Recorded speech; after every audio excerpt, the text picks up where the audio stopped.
Well, every month we talk to Senators Harriette, Chandler, and also Michael Moore, but he is just probably... he's busy today. I know, he's out, he's got his annual golf tournament, which is a great thing, so we're excited for him, and we understand why he can't be here today, but we're so pleased that you came by. Exactly right, we get to spend some time together. I do want to ask, of course, where seems to be that we've been starting for the last several months, and that is with the budget. Where is the budget process right now? Right now, well, you know, the House was completed a week ago. And tomorrow, literally Tuesday, the 10th, the budget goes to press. The Senate budget goes to press. We will get it next week. We will probably get it on Wednesday of next week, and we will then have until Friday of next week to provide any amendments. I'm sure there'll be a lot of amendments. Even though there's no money, there'll be a lot of amendments. But I don't know what's going to be in it. I'm hopeful that, you know, that some things will not be as bad as they were in the House budget, or that some things will be much better. From your point of view, and even locally here, I mean, you know, the city manager in the city of Worcester, for example, has been talking about that it's going into the marrow now. And I think it's true. It is going to the marrow. Yeah. I looked at the House budget before I came here today, and they provided an extra 4% for Chapter 70 money. That's for local aid. Yeah. That's nothing. That's really nothing. So I believe that the city manager is absolutely right in saying that he is down to the marrow. So Senator, on the state level, then what are we going to do? I understand the casinos are going to be talked about again, perhaps. But that's not in this budget. Right, and that's it would. Not in this budget, and we are not going to see anything really. There's no new revenue streams for this budget. So it's all about cutting. It's all about cutting, and we've had a lot of groups come in over the last few weeks, and all they want to do is just level funding. That's a new tune is being sung here, level funding. And most of them are level funded. There are a few that are down. Department of Mental Health is down, which is kind of disturbing, because you wonder what that's going to mean for some of our most vulnerable people in society.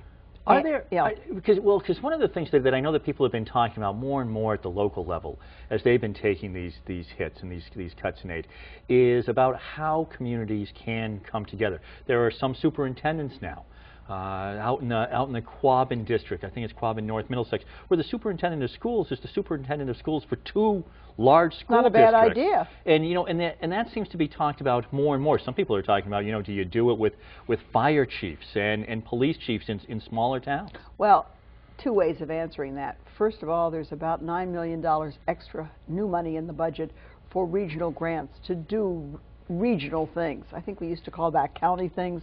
We decided county wasn't a good word, so now we're talking about regional things, but it's the same kind of idea.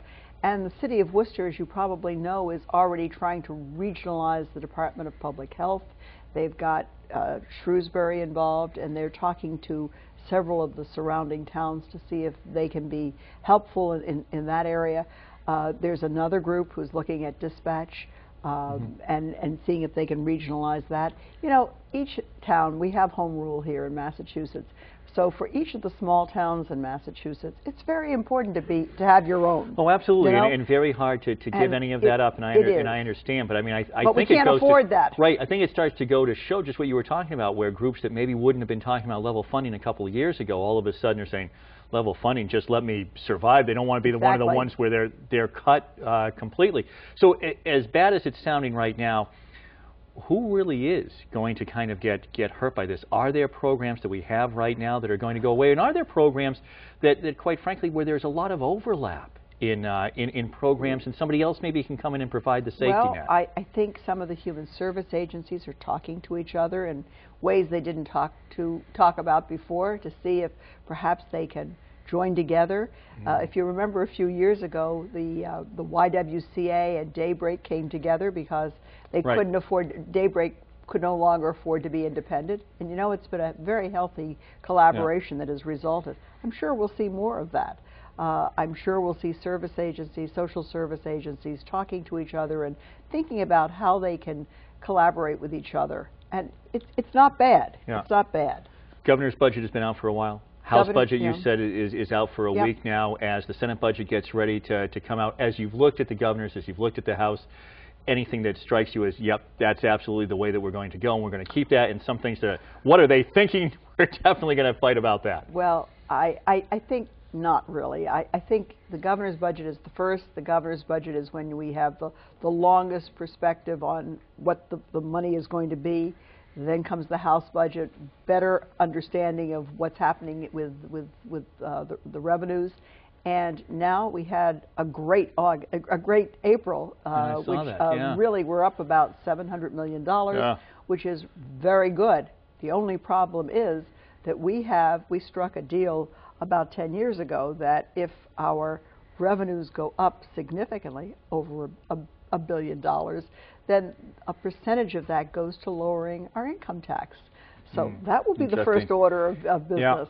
Yeah, very interesting. All right, we'll talk about some other issues that are coming up as well, including I want to talk to you about the trial of the House Speaker, and what you think that just means for people, the cynicism that there is about government sometimes, if that plays into it, or if people just view it as individuals rather than all of government. Well, that's where we'll pick up straight ahead here on the Hank Stolz Experience.